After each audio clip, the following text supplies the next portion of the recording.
ఎవరిని నమ్మాలో నమ్మదగిన దేవుణ్ణి నమ్మకుండా నమ్మకూడని మోసగాళ్ళని నమ్ముతున్నావే చెల్లమ్మ, అదే నీ జీవితాన్ని ముంచుతుంది. నిన్నెవరు చూస్తున్నారో వాళ్ళని చూడొద్దు నువ్వు. నిన్ను బోల్డ్ అంతమంది చూస్తారు.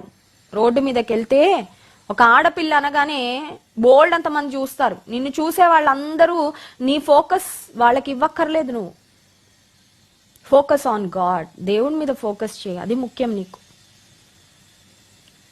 నిన్ను చూస్తున్న ప్రతి వ్యర్థమైన చూపుకు నువ్వు విలువిచ్చి రెస్పాండ్ అయ్యావంటే మునిగిపోతావు అంతే. నాశనం అయిపోద్ది జీవితం. నీ క్యారెక్టర్ పోగొట్టుకున్న తర్వాత,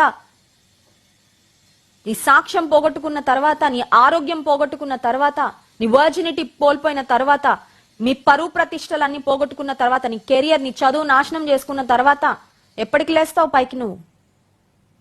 అప్పుడు అనిపిస్తుంది this is not a life worth living. ఈ జీవితం బతకాలనిపించట్లేదండి అనిపిస్తుంది. అవును, నిజమే. ఆ స్థితి రాకముందే మేల్కో. ఆ దౌర్భాగ్య స్థితి రాకముందే, మోసపోయాక తల మీద చేతులు పెట్టుకొని అయ్యో ఇలా జరిగిపోయిందని బాధపడక ముందే మేల్కో దయచేసి.